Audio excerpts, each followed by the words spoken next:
ايوا يا المشاهدين، مرحبا بكم، مساء الخير عليكم. اليوم جيت نقدم لكم روتيني اليومي. اليوم غادي نصبنوا المانط في السطح. مرحبا بكم. ديروا ما تنساوش ديروا لايك والسبسكرايب. كنت من لي فان ديال روتيني اليومي، غنصحك من دابا قطع خرج وسير ضرب دويره.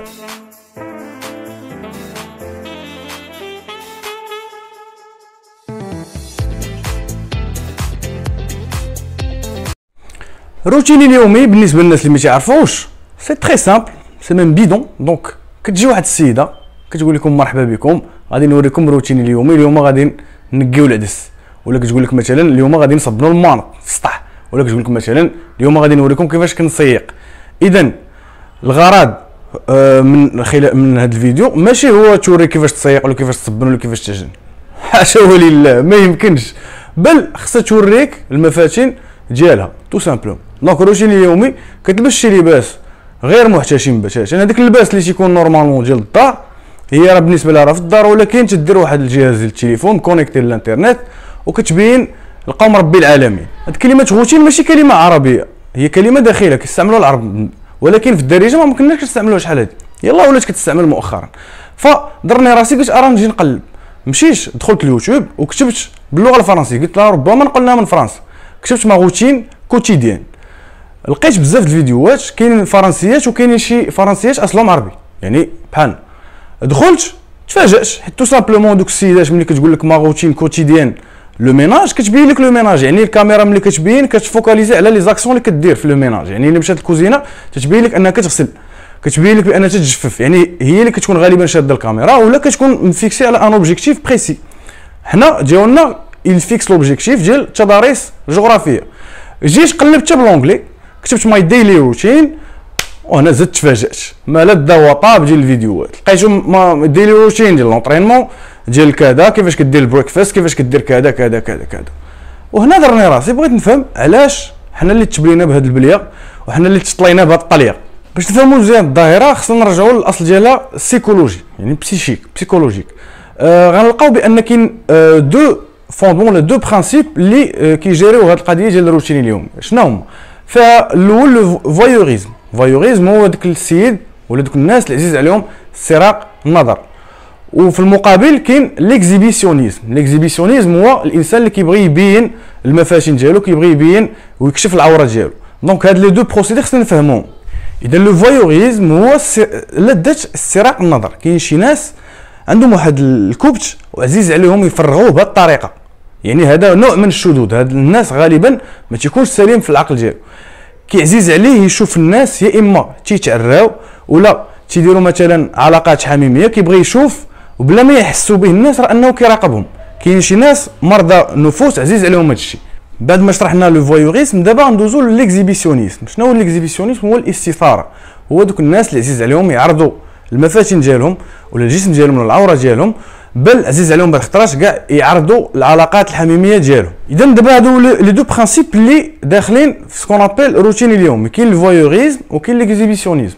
الفويوريزم هما الناس اللي كيمشيو يتفرجوا في روتين اليومي، وهذوك السيده اللي كدير الروتين اليومي اللي كتسجل فيديوهات ديال الروتين اليومي غالبا كدير ليكزيبيسيونيزم. ولكن ليكزيبيسيونيزم نورمالمون راه تيكون بصوره افضح، ولكن حنا يلاه في هذا لو دوغري اللي اولا مسموح بالقوانين ديال اليوتيوب، وثانيا القانون المغربي، وحتى الثقافه والعادات ديالنا. فما كون كانوا يقدروا يديروا مكشر كون داروا مكشر. الانسان ملي كيكون كيتفرج في روتين اليومي دائما تيكون تيتفرج ومركز، علما ان الفيديو يقدر يكون فيه 20 حتى 30 دقيقه ما فيهش ولا كلمه ولا جوج كلمات، ما فيه حتى شي حاجه وما فيه حتى شي معلومه مفيده، فقط مفاتن ديال السيده وما مبيناش وجهها.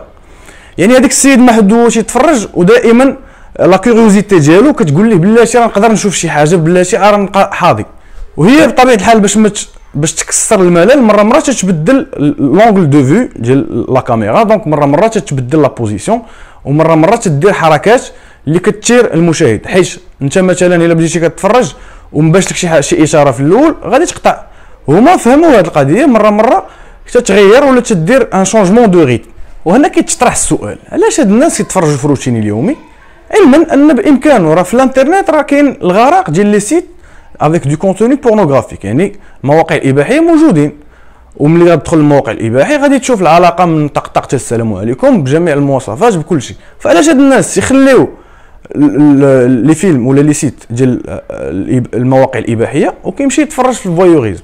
علاش؟ تو سامبلومون هاد القضيه ديال الروتين اليومي كتخليك انك تكشف العوره ديال الانسان. دابا انت ملي كتشوف شي سيده في وسط الدار ديالها راك دخلتي للقمه ديال الانتيميتي ديال ديك السيده، في حين انك فاش كتفرج في ان فيلم راك تعرف ان هذوك الناس غير كيمثلوا.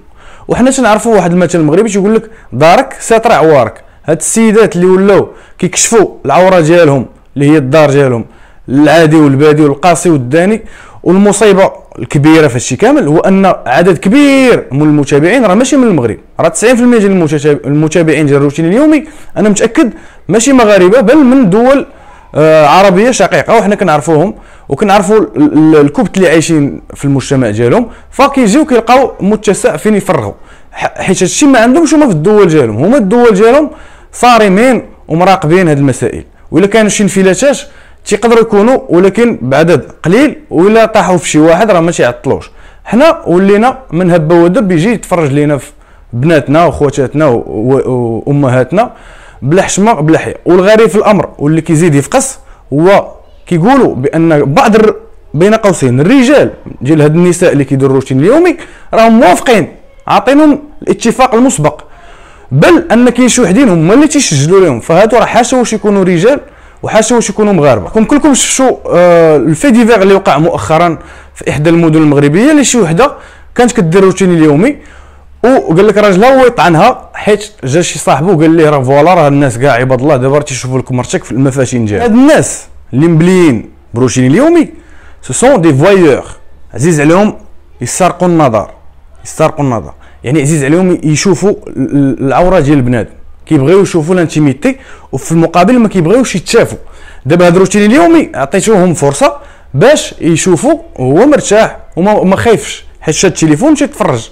شحال هادي اللي كنتي بغيتي دير مثلا شي حاجه وتختلس النظر خلسه شي وحده كتعرفها ولا الجاره ولا كذا ولا شي وحده من العائله، راه خصك دير بزاف ديال المسائل وخصك تبقى حاضي وحاضي جنابك لما يشوفك شي واحد ويحصلك، حيت الا حصلك ما غيعطلكش. ولكن حاليا ولسوء الحظ النخوه بدات كتموت، ولاو الناس عارفين الزوجه ديالو تدير الروتين اليومي وهو تيشجع. باش تفهموا هاد الناس اللي كيتفرجوا في هادشي راه عرفتي شنو هو الغرض ديالهم؟ الغرض ديالهم هو ملي كيبقى يشوف بعد عدد ديال الدقائق كيبدا يوصل لواحد النشوه، وديك النشوه شنو كيدير؟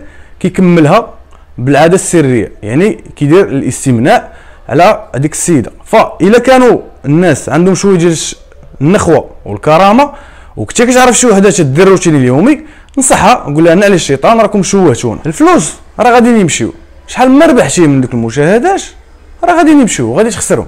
ولكن هذاك الشيء اللي تدير واش في نظرك الله راضي عليك يشوفك تدير ديك المسائل؟ ما كنظنش. واش ترضى امك ولا باك يشوفك مشاهده رؤيه العين كديري ديك المسائل؟ راك واخا مغطي وجهك واخا داير الزيف على وجهك، راه الناس يقدروا يعرفوك غير من خلال الاتات اللي عندك في الدار. ضروري شي واحد داخل عندك للدار قبل هذوك غادي يعرفوك.